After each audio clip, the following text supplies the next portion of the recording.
तो हम अब तो बेटे नया जमाना आ गया। इस नए जमाने के हिसाब से हमारे दिमागों में संदेह पैदा कर दिया गया है कि रामचंद्र जी कोई हुए भी थे कि नहीं हुए थे। गांधी जी ने अपनी अनासक्त योग की भूमिका में लिखा है श्री कृष्ण भगवान को हम ऐतिहासिक पुरुष नहीं मानते। इसका अर्थ है कि श्री कृष्ण कोई नहीं हुए हैं। श्री कृष्ण एक कहानी थी, श्री कृष्ण एक गप थी, श्री कृष्ण एक कोई ऐसा बात था, कल्पना थी। अब तो बेटे ये बड़ी मुश्किल आ गई है।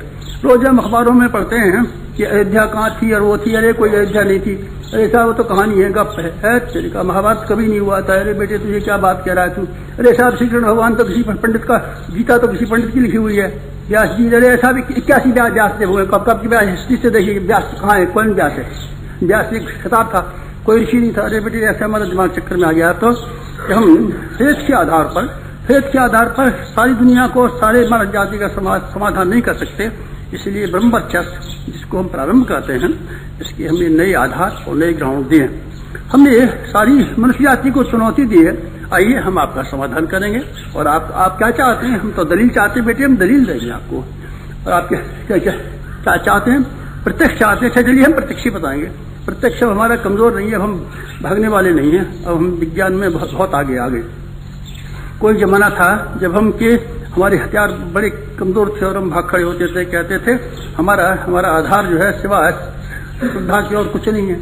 तब हम कहते थे हमारे पास दलीलें नहीं है। तब हम कहते थे ईश्वरा सिद्धे, ईश्वर साबित नहीं होता। कभी हमने कहा था, जरूर सांख्यकार ने कभी मंजूर किया था, न्याय कुसुमांजलि ने कभी कहा था कि हम भगवान को साबित नहीं कर सकते। अब हम कहते हैं भगवान को हम साबित करेंगे। अब परमाणु एटम खत्म हो गया। एटम के भीतर उसके पार्टिकल निकल के आ गए। उसके भीतर इलेक्ट्रॉन काम करता है, प्रोटॉन काम करता है। प्रोटॉन क्या है? प्रोटॉन एक पदार्थ की, मैटर की इकाई है। मैटर की इकाई भी समाप्त हो गई। ये क्या है? तरंगे हैं, ये वेव्स हैं। ये वेव्स है नहीं साहब, ये वेव्स क्या हो सकती है? इसमें तो पदार्थ होगा, पदार्थ नहीं है, ये वेव्स है। वेव्स है। अच्छा सा फिर क्या हो गया? वेव्स के बाद में फिर अभी और हम आगे चल पड़े। हम आगे वहां आ गए, क्वांटा पर आ गए। क्वांटा किसे कहते हैं? क्वांटा बेटे उसे कहते हैं जिसमें एक गर्मी नाम की चीज रहती है, गर्म चीज, एक गर्मी ऊर्जा काम करती है। वेव्स उसी का एक हिस्सा है।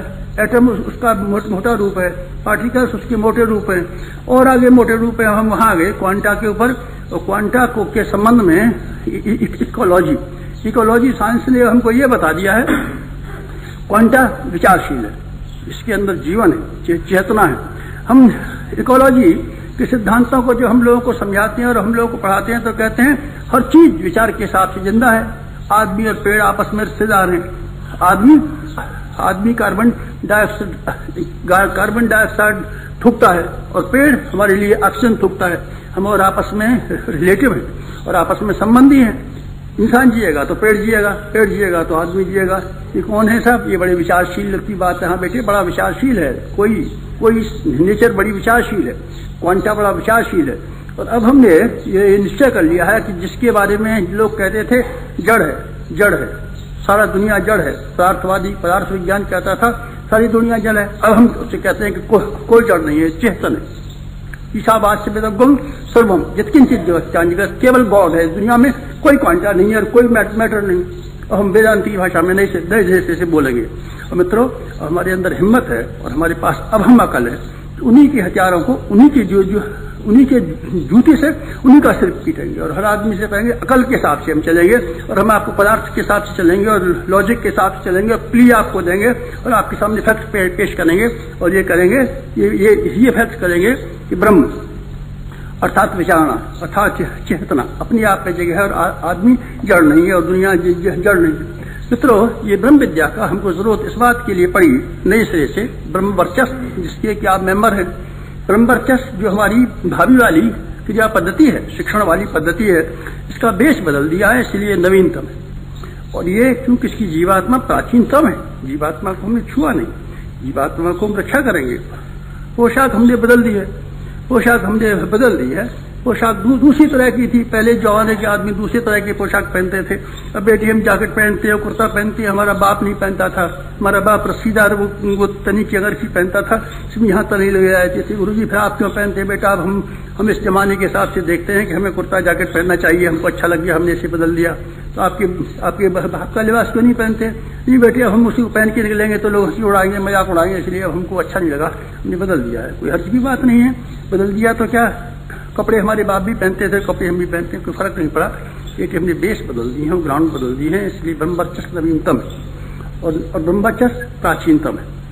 आपकी शिक्षण पद्धति जिसका आपको ग्राउंड जानना चाहिए और विचार करना चाहिए कि आखिर हमको क्या पढ़ाया जा रहा है और अगले दिनों और भी बड़ी तैयारी के साथ हम क्या पढ़ाने जा रहे हैं। हम ब्रह्म विद्या पढ़ाने जा रहे हैं और ऐसी ब्रह्म विद्या पढ़ाने जा रहे हैं कि जब हम जिसके लिए हम हर एक से कहेंगे आप नास्तिक और आस्तिक हमें कोई फर्क नहीं पड़ता, आप हिंदू हैं या मुसलमान है, हमारे लिए कोई फर्क नहीं पड़ता।